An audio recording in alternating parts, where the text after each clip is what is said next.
Hi hello welcome back to Sara Tamil 26. நீங்கள் நம்ம சேனலுக்கு புதுசுனா சப்ஸ்கிரைப் பண்ணிக்கோங்க. வாங்க இன்னைக்கு ஒரு சுவாரஸ்யமான டாபிக் பார்க்கலாம். நல்லவனா இருக்காதே. இது ஏன் கிருஷ்ணர் சொன்ன உபதேசத்தோட தொடர்புடையது? எல்லோருக்கும் நல்லவனா இருக்கணும்னு நினைக்கிறது உண்மையிலே நல்ல விஷயம்தானே. ஆனால் அதுக்குள்ள மறைந்திருக்கிற வாழ்க்கையின் ஒரு முக்கியமான உண்மையை பற்றி தான் இன்னைக்கு நாம பார்க்க போறோம். அதனால இந்த வீடியோவை நீங்க ஸ்கிப் பண்ணாம பாருங்க. வாங்க கிருஷ்ணருடைய அந்த உபதேசத்தை புரிஞ்சுக்கலாம். நாம செய்யற சிறிய தப்பு என்ன தெரியுமா? இந்த உலகத்தோட கண்ணுல நம்மால் ரொம்ப நல்லவன்னு பேர் எடுக்க ஆசைப்பட்டுருக்கான்.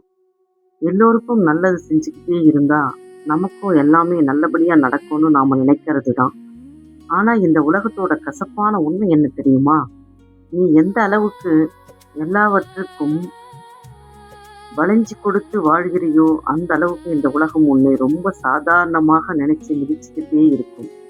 எல்லாரையும் சந்தோஷமா வச்சுக்கணும்னு நீ நினைக்கிற அந்த நல்ல எண்ணமே உன்னோட தனித்தன்மையை நீ இழக்கிறதுக்கான ஆரம்ப புள்ளின்னு உனக்கு தெரியாது. இதை கேட்கும் போது உனக்கு கொஞ்சம் அதிர்ச்சியாக இருக்கலாம். அப்போ என்ன தப்பான மனுஷனா கெட்டவனா வாழ சொல்றியா அப்படின்னு கேட்கலாம். நான் கண்டிப்பாக அப்படி சொல்ல வரல. உன்னை மற்றவங்களை ஏமாற்றுபவனா மாற சொல்லல. ஆனா யார்கிட்டையும் ஏமாளியாக நின்றுடாதேன்னு தான் சொல்றேன். இந்த உலகத்துல நீ போலியா நற்பெயருக்கு வாழ வேண்டிய அவசியமே இல்லை. நீ உண்மையானவனா நேர்மையானவனா வாழ்ந்தா மட்டும் போதும்.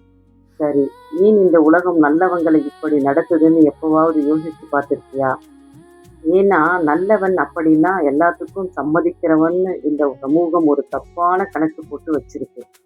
நீ வளைஞ்சி கொடுக்க கொடுக்க உன்னோட முதுகை ஏணிப்படியா மாற்றி எல்லாரும் ஏறி போயிட்டே இருப்பாங்க.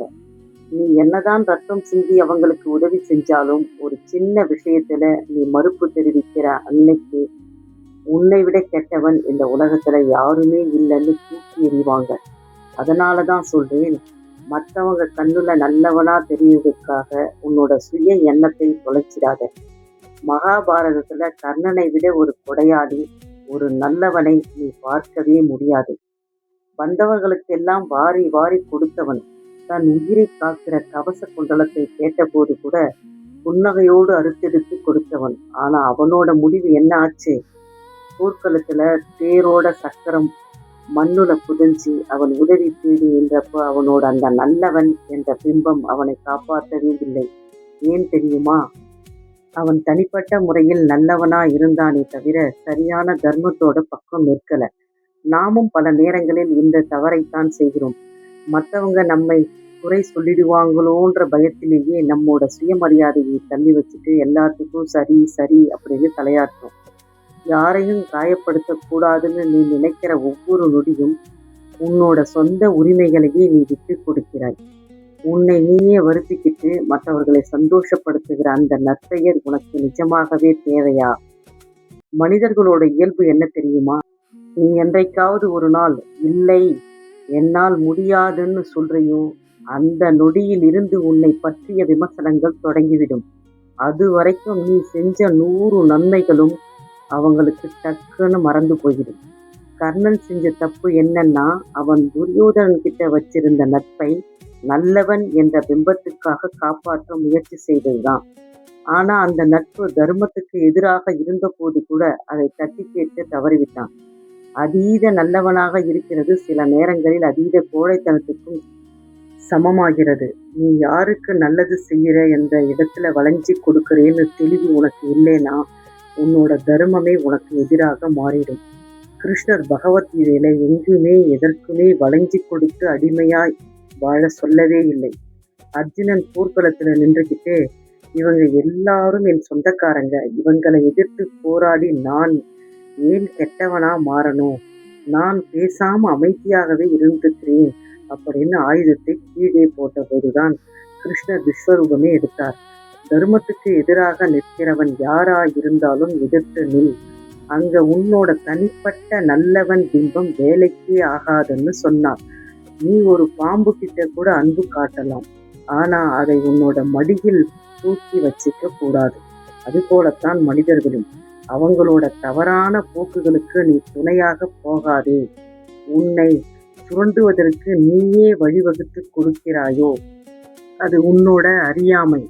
உன்னோட எல்லையற்ற சகிப்புத்தன்மை தான் மற்றவங்களோட எல்லை மீறலுக்கு துணிச்சலை தருது. கடைசியில அவங்க உன்னை நெருக்கடிக்குள்ளாக்கும் போது நீ அதிர்ச்சி அடைகிறதுல அர்த்தமே இல்லை. பாம்போட குணம் கடிக்கிறதுன்னா அதை தள்ளி நின்று ரசிக்கிறது தான் புத்திசாலித்தனம். அதை தொட்டு பார்த்து அது கடிச்சிருச்சுன்னு அழுதுல என்ன நியாயம் இருக்கு? இந்த உலகத்துல இருக்கிற மனிதர்களும் அப்படித்தான். அவங்க சூழ்நிலைக்கு ஏற்ற மாதிரி அவங்க குணம் மாறும். நீ எல்லாரையும் ஒரே மாதிரி தூய்மையானவனான்னு நம்பி உன்னோட பாதுகாப்பு கேடயத்தை கழட்டி வச்சிடாத. நற்பெயர் என்ற போலி சான்றிதழுக்காக நீ வளைஞ்சி கொடுக்கும்போது உன்னை ஒரு பொம்மை போல அவங்க ஆட்டத் தொடங்கிடுவாங்க. நற்பெயருக்காக மட்டுமே வாழறது ஒரு வகையான மறைமுக அடிமைத்தனம். இன்னைக்கு உன்னை புகழற அதே வாய்தான் நாளைக்கு உன்னை இழுக்கும். தற்காலிக சான்றிதழை பெற்று நீ என்ன செய்ய போற? உறவுகளும் நட்புகளும் சில நேரங்களில் சூழ்நிலையை பொறுத்துதான் மாறுது.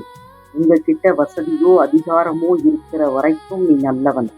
உன்கிட்ட எதுவுமே இல்லாத போது நீ எவ்வளவுதான் தங்கமான குணம் கொண்டவனாக இருந்தாலும் இந்த உலகம் உன்னை தனியாகத்தான் நிற்க வைக்கும். உன்னோட தனித்துவத்தையும் சுயமரியாதையும் இழந்து மற்றவர்களை மகிழ்விக்கிறதுக்காக வாழாத. அது வாழ்க்கையே இல்லை. நல்லவனாக வாழ்ந்து பலவீனமாக நிற்கிறத விட உண்மையானவனாக வாழ்ந்து கம்பீரமா நிமிர்வது எவ்வளவோ மேலானது. உன்னோட மகிழ்ச்சியோட கட்டுப்பாட்டை மற்றவங்க கையில் கொடுத்துவிட்டு நான் நல்லவன் அப்படின்னு பெருமை பேசாத. உன்னை ஏமாற்றுவதற்காக நீ கட்டுகிற அதீத வெண்மை அவங்க இன்னும் பல பேரை ஏமாற்றுவதற்கு நீயே மறைமுகமாக காரணமாக மாறிவிடாது.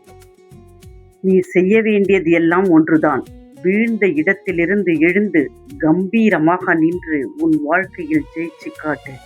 நீ அழுதுகிட்டு இருந்தா உன்னை ஏமாத்தியவன் சந்தோஷப்படுவான். ஆனா நீ அவனுக்கு முன்னாடி ஜெயிச்சு நின்னா அவன் உன்னோட பொறாமையில எரிந்து போய்விடுவான். உன்னோட வளர்ச்சி தான் அவனுக்கு ஆகப்பெரிய தண்டனை.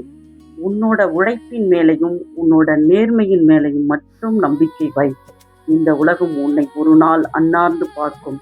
வாழ்க்கையில முடிவெடுக்கும் பொழுது உணர்ச்சிகளுக்கு அதிக இடம் கொடுக்காத. உணர்ச்சிகள் சில நேரங்களில் உன்னை தவறான பாதையில் கொண்டு போய்விடும். பாசம், கோபம், பயம் இதெல்லாம் உன்னோட புத்தியை மறைச்சிடும். எதையும் அறிவோட கண்ணோட்டத்தில் மட்டும் பார்க்க கற்றுக்கோ. அர்ஜுனன் பாசத்துக்கு கட்டுப்பட்டு அழுதப்போ அவன் பலவீனமானான்.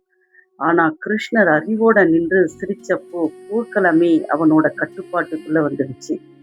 நீயும் உன்னோட வாழ்க்கை போர்க்களத்துல ஒரு கிருஷ்ணராக இருக்கணுமே தவிர அழுது கொண்டிருக்கும் அர்ஜுனனாக இருக்கக்கூடாது. உன்னோட கடமையை மட்டும் செய், எதற்கும் கலங்காதே. உனக்குள்ளே இருக்கிற அந்த தெளிவுதான் உன்னோட ஆகப்பெரிய ஆயுதம். அதை வச்சு நீ எந்த ஒரு சூழ்நிலையிலும் ஜெயிச்சு வரலாம். உன்னை நீயே தாங்கு பிடிச்சிக்கோ. அதுதான் உனக்கான உண்மையான விடுதலை. மனிதர்களோட உலகத்தை நீ உன்னிப்பா கவனிச்சு பார்த்தீங்கன்னா அது ஒரு பெரிய சந்தை மாதிரி தோணும். இங்கே எல்லாமே ஒரு விலை மதிப்புள்ள பொருளா மாறிடுச்சு. உங்ககிட்ட பணம், காசு, அந்தஸ்து இருக்கிற வரைக்கும் இந்த சந்தையில் உனக்கு ஒரு பெரிய மதிப்பு இருக்கும். எல்லாரும் உன்னை சுற்றி வந்து கை தட்டுவாங்க. நீதான் நல்லவனு சான்றிதழ் கொடுப்பாங்க. ஆனா ஒரு நாள் உங்ககிட்ட இருக்கிற அந்த வெளிப்படையான விஷயங்கள் காணாமல் போகும்போது இதே கூட்டம் உன்னை திரும்பி பார்க்க கூட செய்யாது. உன்னோட தகுதியை நீயே குறைச்சிக்காத. உன்னை படைச்ச அந்த பரம்பொருளுக்கு தெரியும். அதனால இந்த உலகத்தோட போலி பாராட்டுகளுக்காக உன்னோட கொள்கைகளை ஒரு நாளும் விட்டு கொடுக்காது. உன்னோட சந்தோஷத்தையும் உன்னோட நிம்மதியையும் எந்த காரணத்தை கொண்டும் இன்னொருத்தரோட செயல்களுக்கு அடிமையாக்கிடாத. அவங்க உன்னை சிரிக்க வச்சா நீ சிரிக்கிறதும், அவங்க உன்னை அழ வச்சா நீ அழறதும் எவ்வளவு பெரிய அடிமைத்தனம் தெரியுமா? உன்னோட வாழ்க்கையோட ரிமோட் கண்ட்ரோல் நீயே உன்னோட கையில வச்சுக்கோ. மற்றவங்க உன்னை பற்றி என்ன நினைக்கிறாங்க, என்ன பேசுறாங்கன்னு நீ கவலைப்படாதே. இந்த உலகம் எப்பொழுதுமே பேசிக்கிட்டே தான் இருக்கும். அது அவங்களோட மனநிலையை பொறுத்தது. நீ உன்னோட நேர்மையிலும் உன்னோட தர்மத்திலும் உறுதியாக இருந்தா மட்டும் போதும். உனக்குள்ளே இருக்கிற அந்த தெளிவுதான் உன்னோட ஆகப்பெரிய பலம்.